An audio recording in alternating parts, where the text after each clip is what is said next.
we caught one of our clients having an affair on video. We're out there testing everything. We're in the road.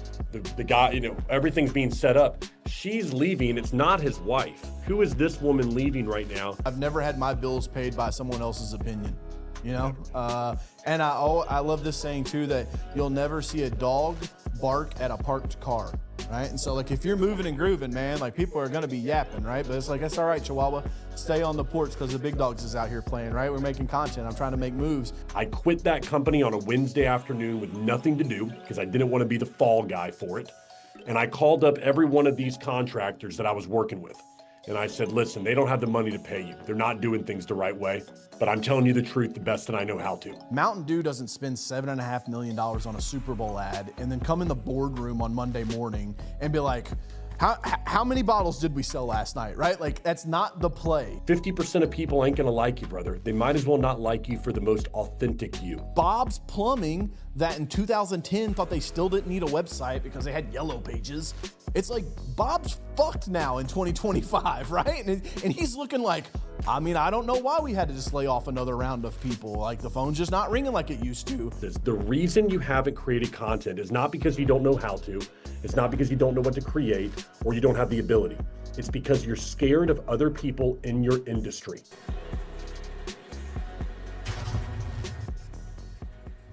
Hey guys, what's up? It's Coach Carroll. Welcome to another episode of the Sales Factory podcast. Boy, do I got a treat for you guys today, as always. But today I'm really jazzed about this because this guy's in the media space. And so we're going to get a little nerdy, talk about videos, get some of you like introverts super uncomfortable, but hopefully give you some frameworks and some tips that you can use to grow your brand. Joining me this episode, I got my man Patrick Carr, founder of Blue Collar Media Group and an inspiring creator behind a rapidly growing media empire for service businesses. After years in sales, hospitality, and the contractor world, plus nearly losing it all, Patrick has built a multi-million-dollar video production company from scratch.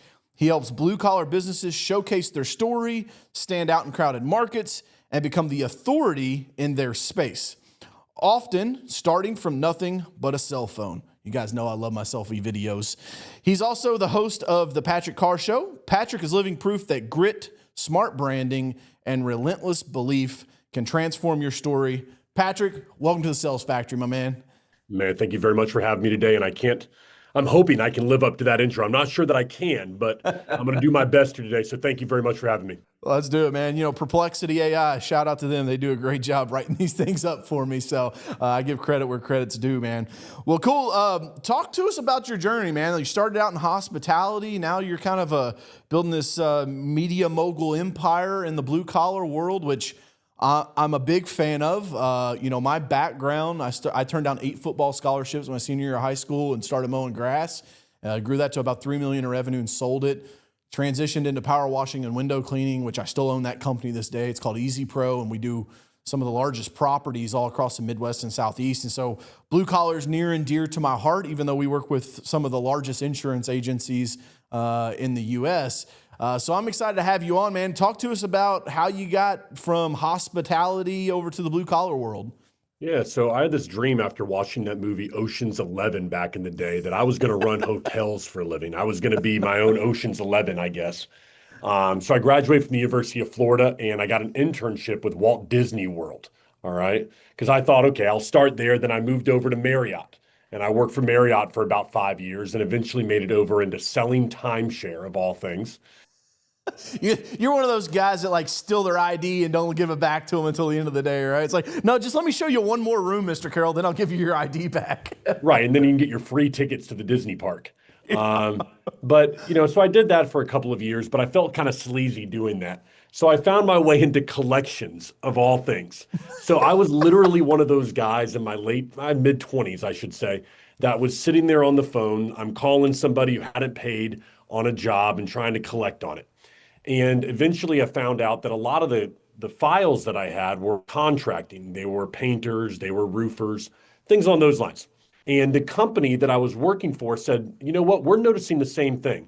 So what we're going to do is we're going to start funding contractors their insurance money up front. And then we're going to go chase down State Farm or Allstate for that money on the back end.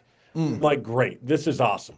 Until I found out that that company didn't have the money to float the money to the contractors. And so they were robbing Peter to pay Paul and doing things the wrong way. I quit that company on a Wednesday afternoon with nothing to do because I didn't want to be the fall guy for it. And I called up every one of these contractors that I was working with. And I said, listen, they don't have the money to pay you. They're not doing things the right way, but I'm telling you the truth the best that I know how to. Two of them said, hey, listen, we like what you did for that company with social media. Could you do it for us? And I, of course, said, sure. I had no income coming in. My house was being foreclosed on. My car had just broke down. I'm like, I'll do anything.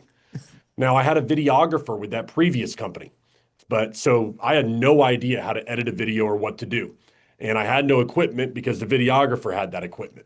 So I went to YouTube University, downloaded a couple apps onto my phone, and that's how I started Blue Collar Media Group with those two clients that said they wanted me to do for them what I had done for this funding company for about a year and a half to 2 years that brought them on as a client.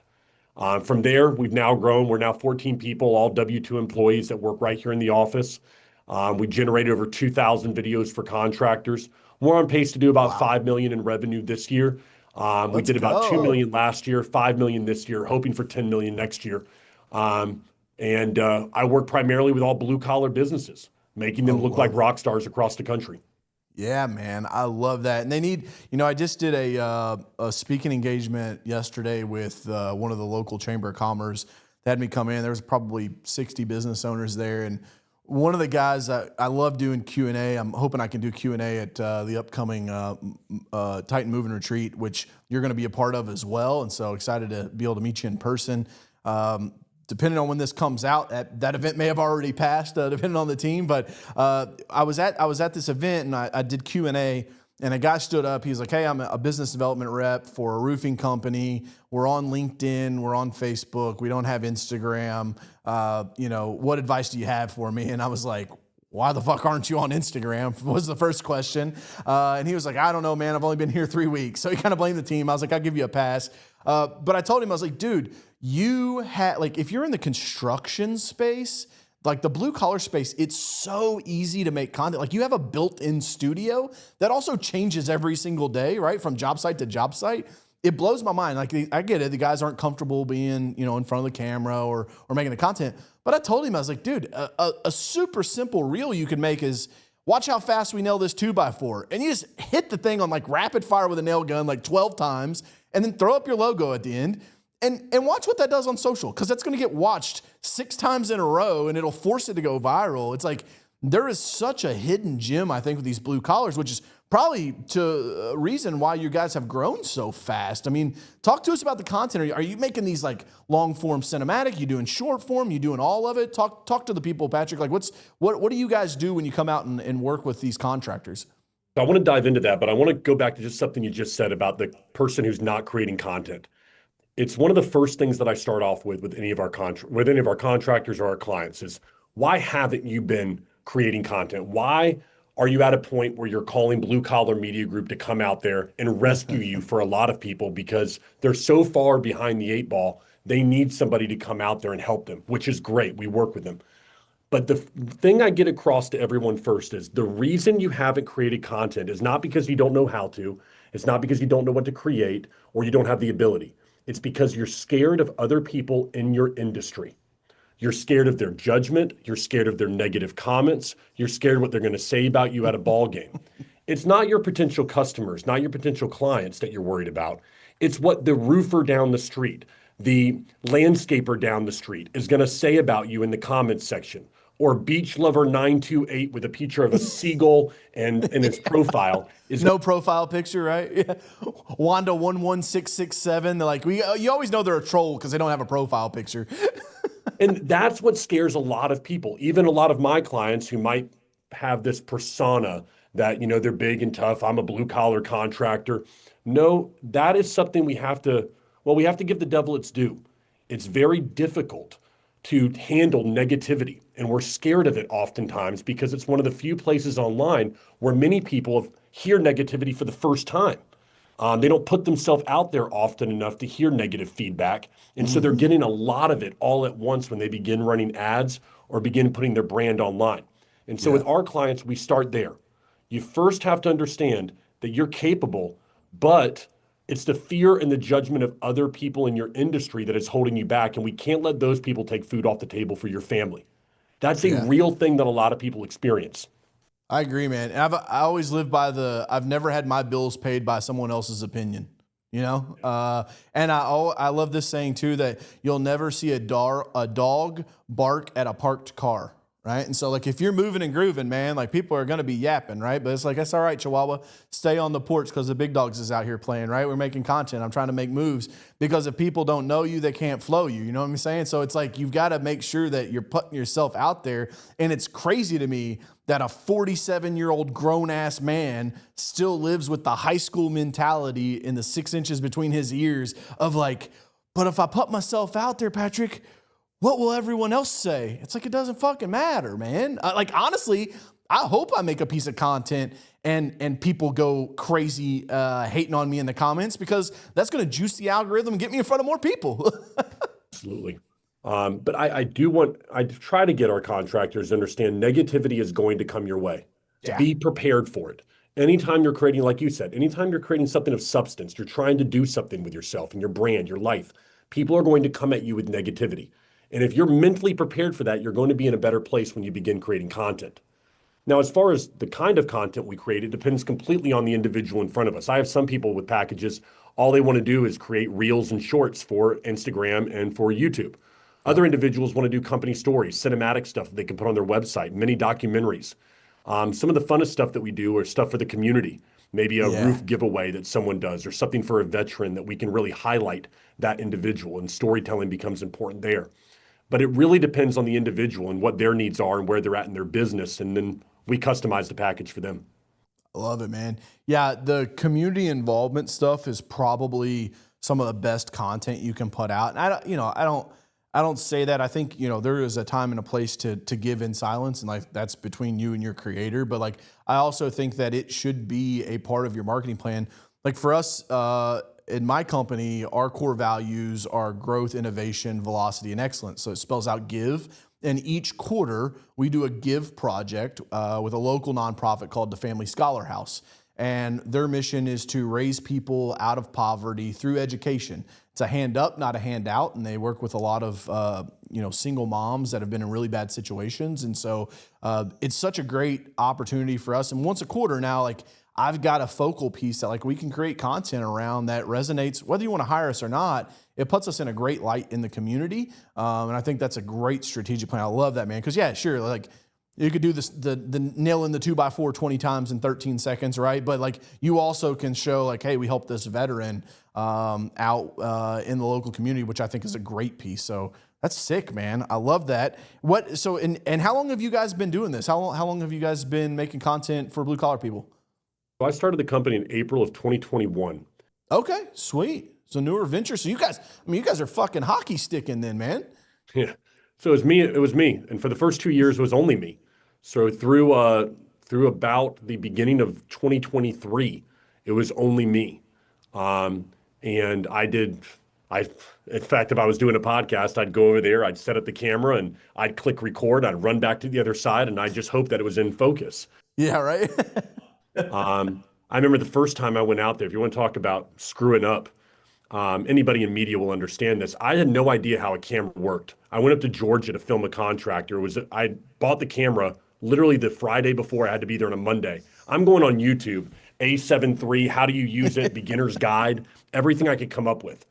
I had no idea there was something called an ND filter. When you're outside in white light, you need to have an ND filter on there. Me, I had no idea. My footage came out grainy, terrible, unusable. I spent an entire 2 days with this company, and I had to go back and reshoot with them and give them a refund on top of it. I mean, I learned the hardest way you could learn, that I had no idea what I was doing. But I think that process was all about accountability. I began to just tell people, this is where I'm at right now in my journey. I know I can help you. I'm not sure the quality and how it's going to turn out, but I promise you, I'm going to do everything I can for you. And what I ended up love happening that. was that people, I think, like you said, they liked me and they wanted to give me a chance. And so Yeah. a few companies gave me a chance, and that helped me to catapult me and learn and get better at the craft. But I surely screwed up more times than I can imagine when it came to doing it by myself. Yeah, I think that happens in every business. And I think, for entrepreneurs, man, just in general, that's one of the best ways to start is just to be honest, because like you always hear this saying, like big companies want to be small and small companies want to be big. And so, I get a lot of entrepreneurs, I call them young entrepreneurs. A young entrepreneur could be 67 years old, but he's in year one of his business, right? So like that, those are my people because when I decided not to take those football scholarships and start my first business, I felt like I was letting my mom and my dad down. And, my chemistry teacher who I like aced AP chemistry and chemistry 1, chemistry 2. She's like, what are you doing? Like you could go make $100,000 a year being a chemical engineer. It's like, now one of my companies does a couple $1,000,000 a year. It's like, I'm glad I bet on myself. But if I talk to young entrepreneurs, I'm like, dude, just be honest, because if you're working with wealthy individuals, people that have a certain level of success, they'll let you get by with some shit that you wouldn't have let a high level professional company get by with if they know you're starting out, right? Because there is a sense in, I think, all successful entrepreneurs to send the elevator back down, right? It's literally why I wrote this book, The Hunter Head Game. It's like, I think that if you just own that, right? And I think that's what I'm hearing from you is like for those first few years, you just kind of owned it and you're like, hey man, I'm learning, help me help you type of situation. And I think that more entrepreneurs need to lean in that and not act like they have it all figured out. This whole like fake it till you make it thing. I honestly don't think that was a bad thing back in the day, but then like Instagram came around and like it got blown completely out of proportion. And so, I said in my talk yesterday, if somebody messages, I've spent almost 400 hours working on ChatGPT. I've probably spent another 300 hours working on Claude, literally used it to edit my book. So like I've got a really good understanding of how these things work and whatnot, but I'm far from an expert. I'll never call myself an expert. I'd rather be a student and a practitioner.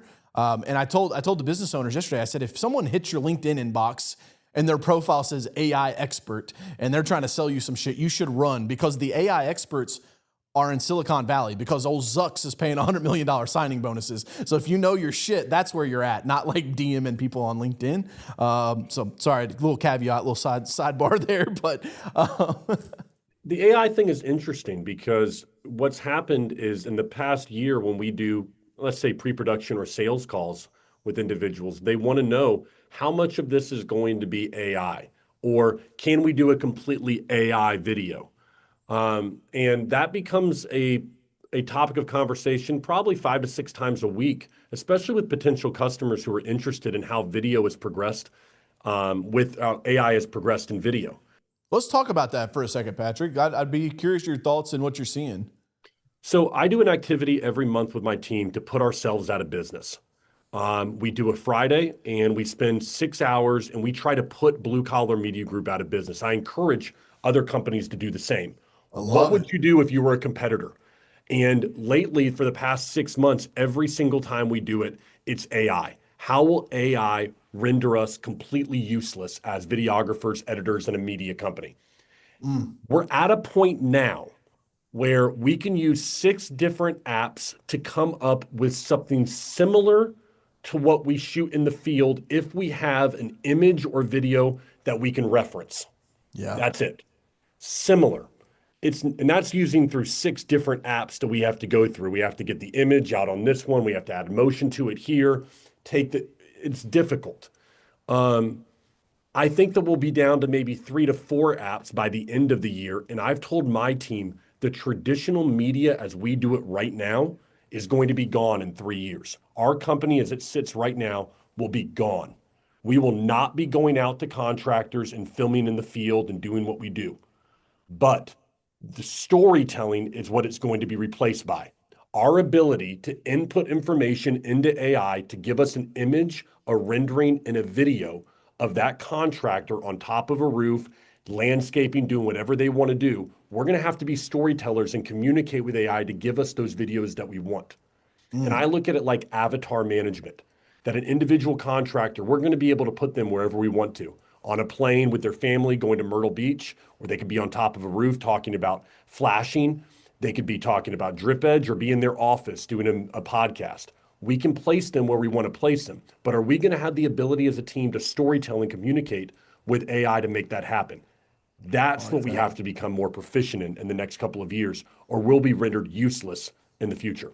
I love that, man. I love that. This is, we don't do it nearly as often as you guys are doing. Maybe I need to go back to my team and talk to them about that. But we, in 2022, I kind of saw this coming when Dolly kind of hit mainstream. And I said, hey, take and put me an image. We do, I don't know, 800 to 1,000 pieces of content per quarter for our clients. I mean, like mass production and distribution. And so I was like, hey, there might be an efficiency opportunity here, right? Like I'm a business guy. I'm always looking to fatten the bottom line. Like my good friend Tommy Mello says, revenue is for vanity, profits for sanity. And so, for me, I'm always leaning into this stuff. And I think real entrepreneurs are always trying to look around the corner, right? Like you don't run from it, you run to it, which I think is what you're alluding to here. And so like I asked ChatGPT at the time, I said, use Dolly. And I said, this is when you actually had to go into Dolly. It was like separate interface. And I said, make me a picture of a family standing in front of a house. And, it was like dial-up internet, like it was taking forever for like the image to generate. And I'm like watching it and dude, they're like faces were fucking melting. Their fingers were real long, like Slender Man. And I was like, okay, we got some time. It's not here yet, but this thing is fucking coming. And I live and die by the philosophy that technology is undefeated. You can think that the internet is a fad. It wasn't. You can think that social media is a fad. It wasn't. You can think that this AI thing is a fad. It's not. And so for us, I said, hey, we can't run away from this thing. We got to run to it. And so we got to work building Allie, which is our AI platform. And she does 85% of the heavy lifting now in our business, from creative to copywriting to strategy to distribution. It's super powerful. And then she's allowed us to scale into some other areas. And really, we're morphing from kind of like you're saying, your business isn't going to exist how it is in the future. I saw that as well. And so instead of hiding from that fact, I said, we just got to transition. So now we're more of a software business than we are a media company. And the power behind this, though, is we're able to keep costs down so I can deliver more value to my clients, provide better service, and our margins are even healthier. And so it's powerful, man. It's crazy, but I think you're right that the power of storytelling is there. I think using those tools are powerful. And then, I mean, they just continue to grow. Grok's new rollout that they had with their video creation is pretty wild. VO3 is amazing. I've got if you guys want to go check out, I believe I posted it on the Coach Carroll Facebook page, sex sales and marketing. And if you didn't know that, the Sweeney jeans commercial, I think kind of brought that back, right? We're kind of this pendulum swinging back a little bit now. And so I said, hey, give me a blonde bombshell with just a ripped black guy, and I want him to walk on the scene outside of a Miami nightclub and look into the camera, hold a microphone, and say my mantra, which is hustle, it's worth it. And dude, this video is fucking insane. I mean, they walk out, they're beautiful people. Well, they're AI. And they say, they look in the camera, they kind of look at each other and smile, look at the camera, and he goes, hustle. And she goes, it's worth it. Like a little laugh, and they turn around, walk away. And I'm like, dude, it took me 12 seconds to generate that prompt in that video. And it's like the production of that, if I really wanted to rent out a nightclub, and they had 50 people in the background as extras, you're talking about $100,000 little commercial shoot, if not more, because you're in Miami. So it's like, the bottles of water are $23 a piece. So it's crazy, Patrick, where this thing is going. And again, I love it for entrepreneurs because I truly believe that the internet, social media, artificial intelligence, I've got this framework I've trademarked as access, attention, and AI. They are not leveling the playing field. They're disproportionately stretching it. And what I mean by that is the winners are winning big and the losers are losing big. It is not a like, oh, it's all tides lift the ships type of thing that people are trying to say. It's not, because Bob's Plumbing, that in 2010 thought they still didn't need a website because they had yellow pages. It's like Bob's fucked now in 2025, right? And he's looking like, I mean, I don't know why we had to just lay off another round of people. Like, the phone's just not ringing like it used to. And part of me kind of aligns with Gary Vee on this, which is like, you got exactly what you fucking deserve, Bob. Like, that, it's like that a meritocracy thing where, you know, business is business. And if you don't adapt, if you don't change, just like I talk about in the book, if you're not an apex predator and continually honing your skills, looking for new tools, you're going to be in trouble. And I don't have to point any further than the Cowboys and the Indians, man. You know, that's bows and arrows versus guns. Like, and I think that's what's happening right now with small businesses. So I would love your take on that. Yeah, we're trying to find somebody for our marketing position here, and for our own internal marketing is what we were doing.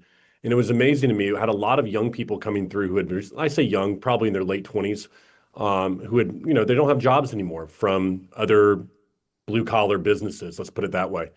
And I talked to them, and they're so used to the traditional marketing, even they haven't made the jump. They're, well, I want to go to the 18th hole of a charity golf tournament, set up our tent and give out some free drinks. And that's my marketing approach. And I'm thinking to myself, no wonder you're looking for a job. That might be a nice little thing to do on a Friday, but if that's your marketing approach, that's your experience, is that you think shaking hands is what's going to do it, you're going to be left behind. And it's not, like you said, you got what you deserve not having the job that you don't have anymore.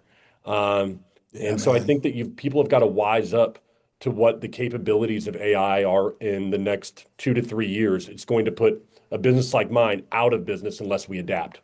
Yeah, and I think that's the point too. Is I've become very clear on my thesis that AI is not here to replace people; it's here to replace jobs, right? And so, like, one of Allie's functions, I mean, she can do some stuff that a human couldn't do, like AI lead detection. She can identify anonymous website visitors, right? So that you have a bigger pipeline of prospects that you can nurture. But like answering the phone, it's not that I want to fire Tina, who answers my phones now.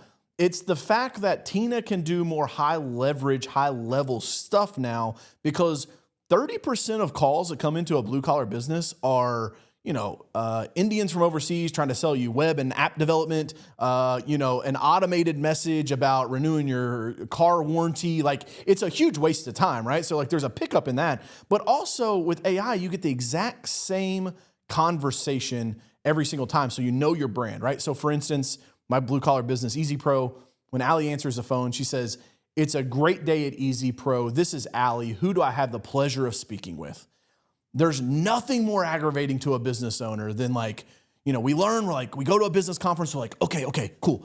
Make the systems, do the processes, train the team. Cool, got it. And you do that. And then it's like, and then the fucking human doesn't do the systems and the processes, right? Because Tina has an argument with her husband because he left his shoes on the stairs for the 9th time, and she's just fucking fed up with it. And she's like, it's no longer a great day at Easy Pro that morning. It's like, "Thanks for calling Easy Pro, it's Tina. How can I help you?" Right? It's like she goes wildly off script. And so I see there's opportunities where it's going to take jobs, but it's not going to eliminate people if they're good people, right? Because I truly believe you should be cutting the bottom 20% of your team every single year so that you can continue to grow and continue to flourish. But I'm with you, man. I want to talk about how you see this playing into branding, because you and I are both in this space. Obviously, I love social media.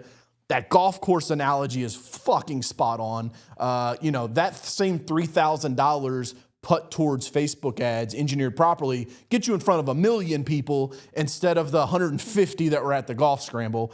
So talk to me about, managing a personal brand versus a business brand in this digital world that we're in. So I'll go high level on the advice that we give to our customers when it comes to running ads or building a brand.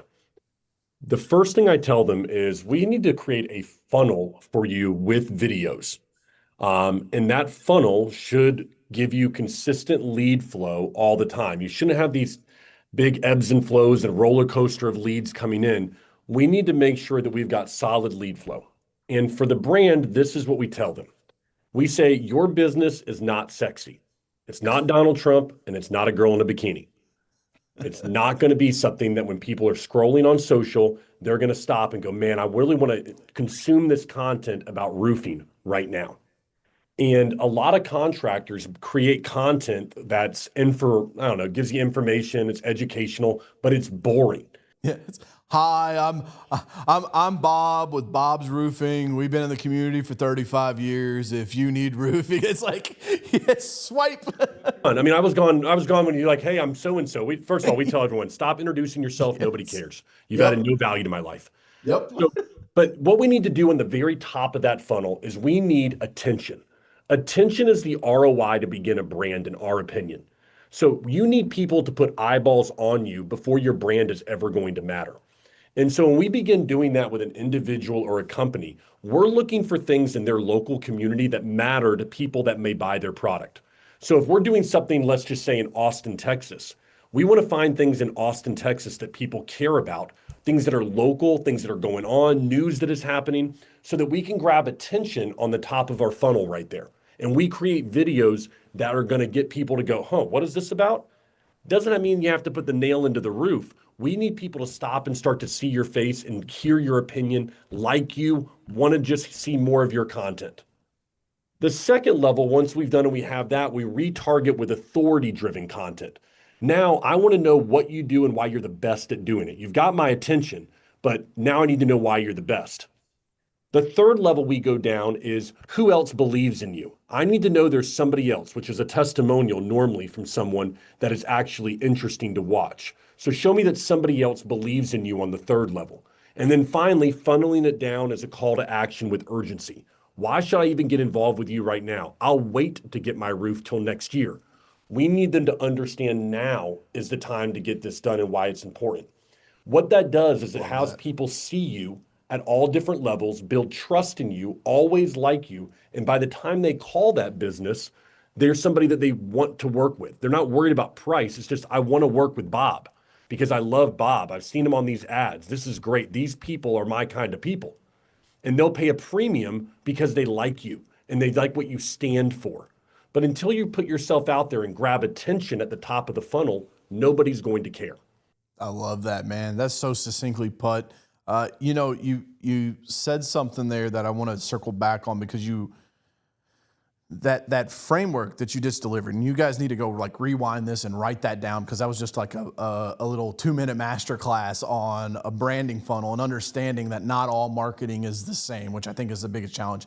We work with some of the top all-state farmers and state farm agents in the U.S. It's where we built our business. And as I kind of come back to my roots in the blue collar space, like one analogy I always make is like Mountain Dew. Mountain Dew doesn't spend $7.5 million on a Super Bowl ad and then come in the boardroom on Monday morning and be like, how many bottles did we sell last night, right? Like that's not the play. Their play is about getting your attention so that you're now in that, what do they call it? The reticular activator, right? Part of your brain to where it's like, you're like going, all right, I'm standing at the cooler door in the gas station. Which drink am I getting? And that Super Bowl ad flashes in your brain. And so boom, there it is, right? I love that you guys drill down to try to drive that, but like at the very, very top level, which, a lot of times we get when small business owners come to us, Patrick, and I'm sure you can relate, they've watched a webinar, they've been to an event, they get all jazzed up. And they're like, I want to do like these lookalike audiences and all this stuff. And it's like all this crazy targeting. And I'm like, dude, it's like $3 per like 1,000 people we show an ad to. And like, you only service like a 10-mile radius around the town. So like, how about we just hit fucking everybody like a carpet bomb every single day? So like in 6 months, everyone's going to know who you are because we've gotten to this world, man, where digital marketing has almost like tainted the minds of entrepreneurs because if you go back to 1950s, 1960s when television and radio advertising was around, even before that, newspaper, it was all about just like, hey, here we are, right? Like, because if they don't know you, they can't flow you, right? And so it's like you got to get that top of mind awareness, that brand engagement. People got to know who your business is, and I think that's the biggest to me. Dude, Patrick, I think that's the biggest challenge that small businesses have. It's not their product, it's not their people, it's not their processes and their SOPs or their logo or the color of their fucking, font at the top of their proposal. it's just not enough people know who they are. And the only way you fix that is that very top of the funnel branding. And some of that stuff takes time. And I just knew, that's why we still sell advertising on CPM basis, because newspapers do it, television does it, radio does it. I'm like, who the fuck am I to think I'm so special that I need to come in and change how advertising is done, right? And so I've just always thought that, but you've got these marketing nerds that are like, well, just pay me tens of thousands of dollars to split test your messages. And it's like, that's real close to what my attorney tells me when I'd say, hey, can you review this contract? He's like, well, I need to do some research on this trade. I'm like, you're a fucking trademark attorney. Why do you need to do research for, right? It's like, oh, that's very specific. It's like, it's crazy, man. So I think you're spot on with that. Talk to me about a personal brand though. Cause what's the difference to you? I have my own take on this, but what's the difference between managing a personal brand versus the business's brand? So I know it's your show, but can I ask you a favor? Do you mind if I show you one of the videos? It's 20 seconds that I'm talking about when I talk about top of funnel and attention. Sure. If it goes through, yeah. Let's do it. I'm gonna do it right now. I'm gonna show you kind of on the thing right here. I'm gonna bring it up, and this video. So get this. This video is made for a roofing contractor in the largest retirement community in the country called the Villages. In Florida, yeah. Okay, everybody there drives a golf cart. Everybody there plays golf. Golf carts and golf. That's what everyone is. And so earlier I was talking about make stuff specific to an area that people will engage with. This video has generated them $2 million alone in revenue. It's 20 seconds long. There's not one damn roof in the video. So I'm going to show this one to you. Okay. This will be a great example for your viewers to kind of see what others are putting out there in the field right now. Here we go. Let's go up here.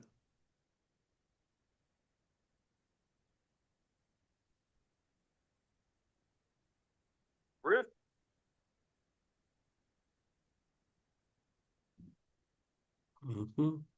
Sure. Set our sound. All right. Can we see this one? Yeah. Here we go. Roofing in the Villages isn't just about putting a quality roof up. It's also about dodging golf carts and golf balls. Eustace Roofing has been servicing the Villages for over 4 generations. It only makes sense to go with the experience that makes the difference.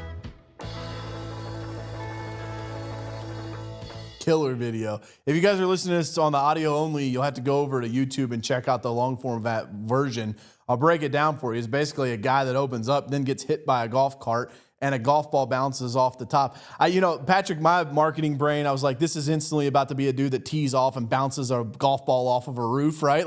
But to your point, I knew exactly where you were going. It's it's not about roofing, right? It's our power washing ads are the same way in my blue collar business, right? It's you could be on the golf course, but instead you're at home power washing your house, right? You could be at the nail salon, but instead you're at home, telling your husband he missed a spot on the gutter, right? It's talking to those customers in a way that they're going to relate and they want to watch that. It's funny. It's humor. That's one of those 20-second clips, dude, that you watch for 3 minutes because you watch it 6 times in a row, right? It's I want to watch that guy get ran over by a golf cart again.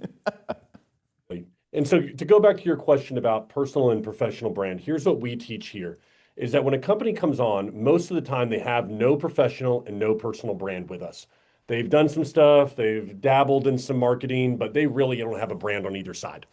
And so what we tell owners of companies is in the beginning, we need to put butts into seats. We need to sell your product. You need to keep the doors open. You need to have a brand on your professional side. Great. So we run ads, we create videos like that. It builds a brand on the professional side. Awesome. Over here, though, you have the personal brand.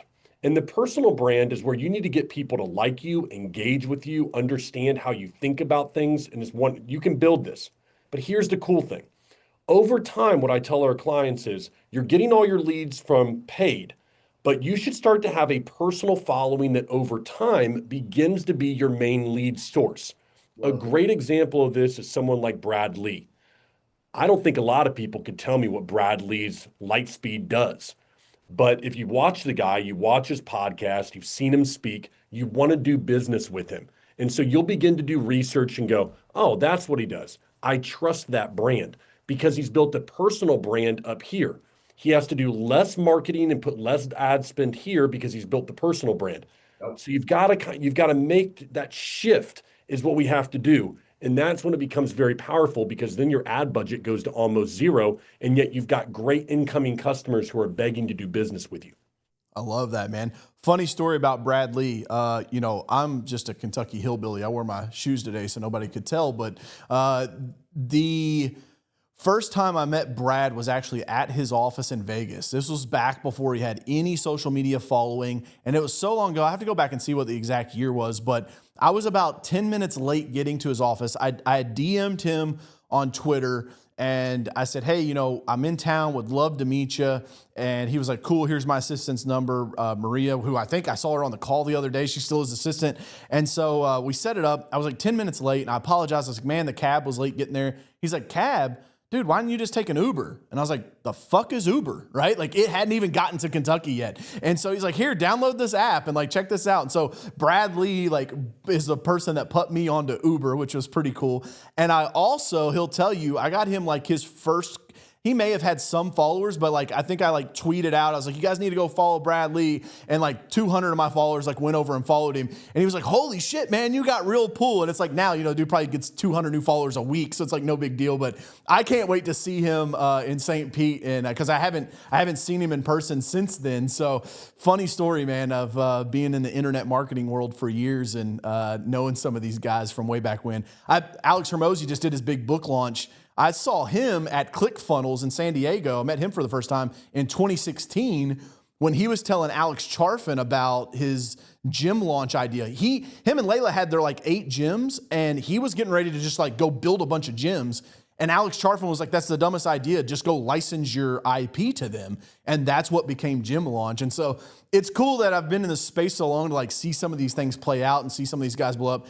I won't say I'm not a little salty that their brands have blown past mine, but I'm also maybe a little edgy, a little less mainstream. So I've had some media coaches tell me if I'd stop dropping the F-bomb as often, it would probably help me out. But I'm also one of those guys, man, where I'm like, hey, you get what you get, and you either like it or you don't. And it's funny, Brad's got a story where he talks about Cardone, and he says that he texts Cardone one day and goes, hey, man, I'm going to unfollow you.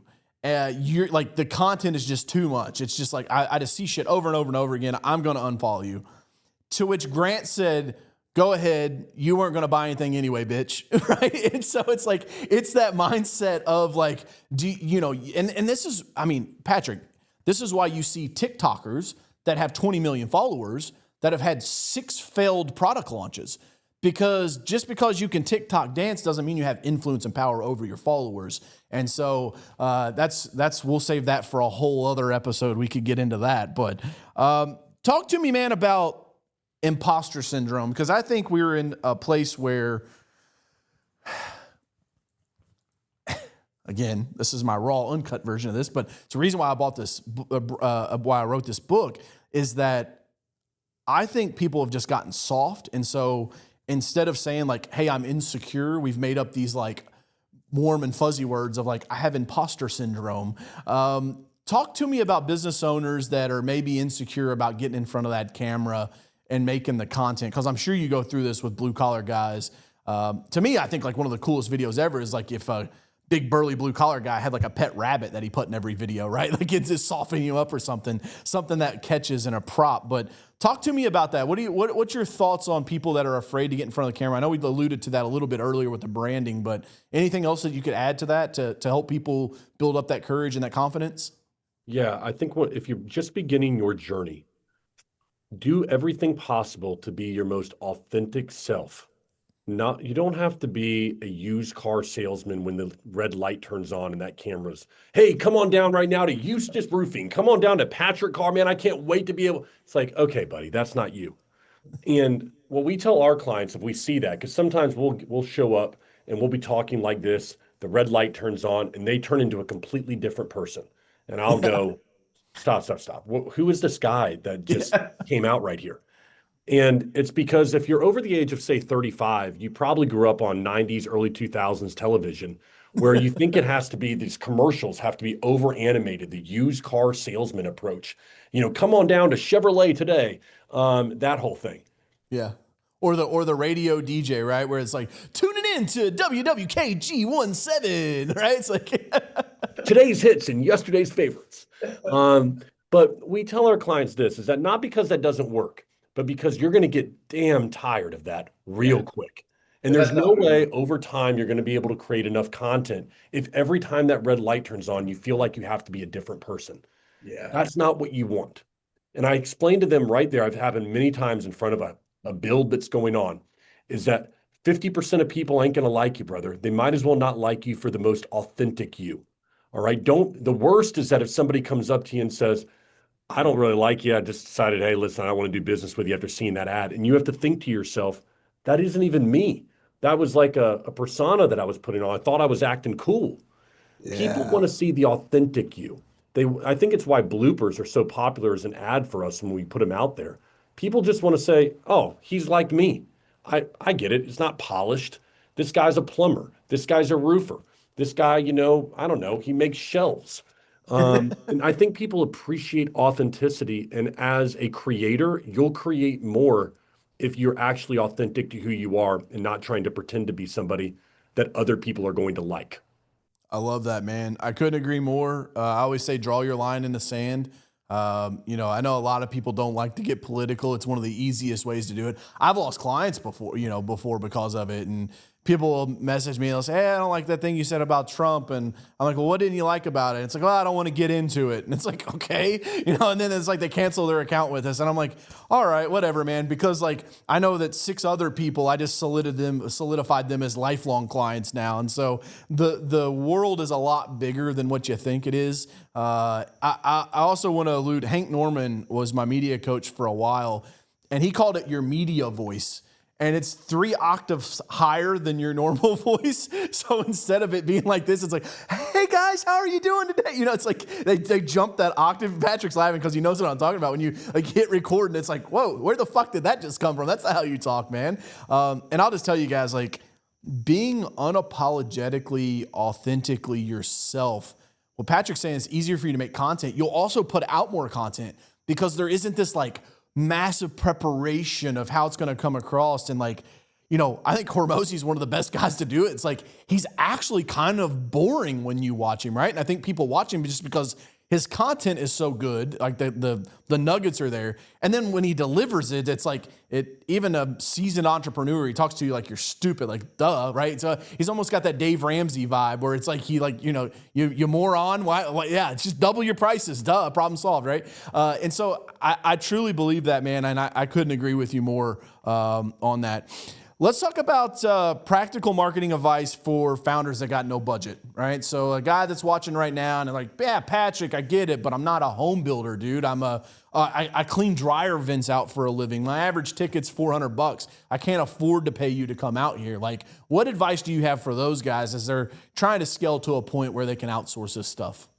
I think that I would ask those people, why should I pay attention to you? What makes you different as a person, as a company? And then once we got past all the BS about, well, we care about our customer and the customer experience needs to be great and blah, quality service, quality service, and we have experience. And okay, got it. Okay, we've done that now. Good. Now we get to the real stuff. Okay, let me give you an example. You just threw that one out to me. Dryer vents, right?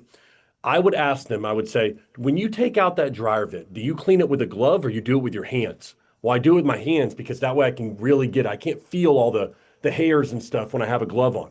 Oh, now you got my attention, all right? Because that's something that I physically can see and that I as a customer would look at and go, huh, okay, this guy's a pro. He thought about this. He thinks about it. And so I would dive really deep into what really makes you different. Hey, you know what? When I show up, I'll never look at your clothes and I won't judge you for what's on top of your dryer. All right, that means something to me. I sign a non-disclosure agreement for anything that I see when I walk into your house because you don't want a stranger walking in there and having to see your laundry. Who knows what they could see, right? Tell me the weirdest thing you ever saw in a dryer when you opened up the door. That's something I could get behind. You ever seen, I don't know, something you weren't supposed to see? Like, you've got to talk about things that would actually be interesting to other people. No one cares about dryer vents, but you can make them care about the process, the things you've seen. I can get passionate about dryer vents if you tell me the right story. Um, and so that'd be what I would start with right there. I love it, man. I also think too of like if you can, humor. Let's face it; these platforms are for entertainment purposes. Like Zuck's created Facebook to connect college students, but it's a long fucking ways from that, right? Like it is not about that anymore. It's about entertainment. And so while you might want to talk about your GX1000 vacuum that sucks at 12,000 CFMs that nobody understands except for nerds in your industry, shove a rubber chicken inside the dryer vent and pull that thing out at the beginning of your video and go, it's like, who knows what's in your dryer vent, right? It's like that 3-second hook, man, is so powerful in social media. And sometimes it can be staged, right? To me, it's okay to stage it if as the viewer, I go, that was staged, right? And I'm laughing because I know that it's staged, right? I also think that we're in a world where talked about this before, like these AI influencers, these deep fakes, Synthesia is a great platform where you like can literally upload yourself and it'll make videos really made for like training. But I'm like, that's interesting. You can make content. If Bob's terrible in front of the camera, it can be a version of him. And I think that that's only going to continue to improve. I don't know if you saw this, Patrick, but Claude came out and said that their model's improving like 400% per quarter, which is just insane, man. Like, it's like massive. And so when people are like, let me tell you what the end of the decade is going to look like, I'm like, nobody knows, dude. Maybe a couple of those nerds that Zuck's hired for $100 million, signing bonus. But other than that, man, where this thing's going with AI is definitely going to be a fun and interesting ride, I believe, for guys like you and I. I definitely think it's going to be. I'll be honest, I'm a little nervous about some things. Am I going to be able to adapt quick enough? Am I going to, in my old ways, hey, listen, I'm not younger. So sometimes I find myself getting set in my ways. Luckily, I've got a very young team, so they remind me to step out of my comfort zone. But yeah, I think that, I've got to continue to try to push ourselves here as a leader and not get so, well, it's the way we've always done it, or I think it's going to stay that way. We got to try to innovate and continue to push ourselves. Love it, man. As we wrap up here, I always like to ask the question because I think readers are leaders. I've got probably 150 books in my Audible library that I've read. And what's a good book that you've read recently that you can share with my audience? Look at that. It changed my life.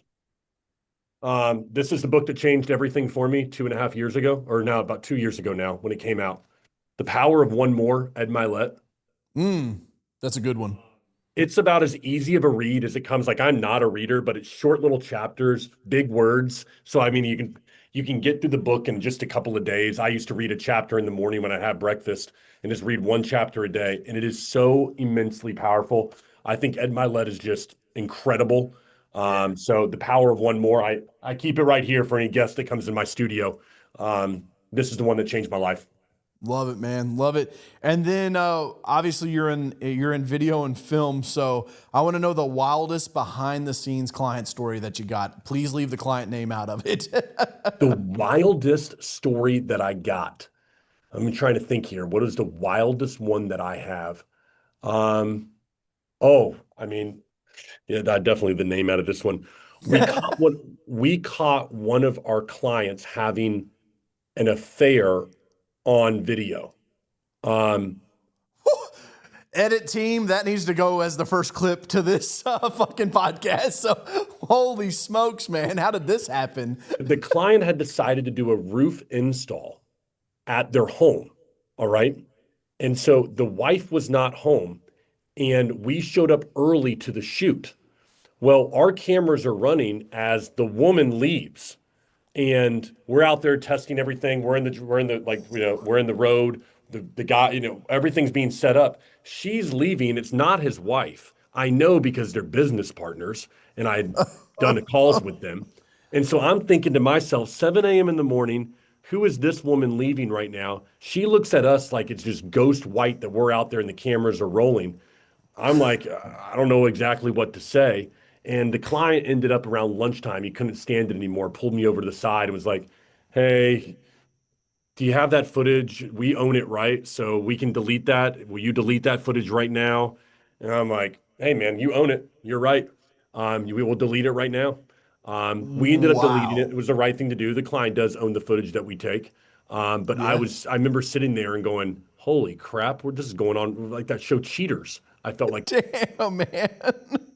You know, when I saw this question, I was like, oh, that's going to be a fun one. Not in a million years was that my guess of what you would have came up with, Patrick. So, holy smokes, man. Way to give me a viral clip to put at the beginning of this episode to get people to watch all the way through for that part. So, you know, and by the way, man, I love your haircut too. So, it's a new style, it's my style. Well, I man. got tired. I used to have a little hard part right here. And then my team was like, Patrick, it's just looking really rough, brother. Yeah, gotta let it go. That's right. That's right. Patrick, if people want to reach out to you, how do they find you online, my man? Yeah, so you can put in Blue Collar Media Group on something like a YouTube, an Instagram. Put in Patrick Carr on any of those. You'll probably come up with my name right there. It's usually a blue background with me, my arms crossed, looking like I'm cool or tough right there. So you can find me on all those places. Love it, man. Love it. Well, thank you so much for coming on the Sales Factory, man. This has been an action-packed, information-packed episode. We'll definitely have to have you on again. Guys, make sure you leave a comment, hit the share button and the like button. If you haven't left a review yet on the Apple podcast platform, if you're on an iOS device, please go do that. It allows me to get the podcast in front of more people so we can help more entrepreneurs succeed. And as always, until next time, I'm your host, Coach Carroll. This has been another great episode on the Sales Factory. Here's to your success. Hustle, it's worth it.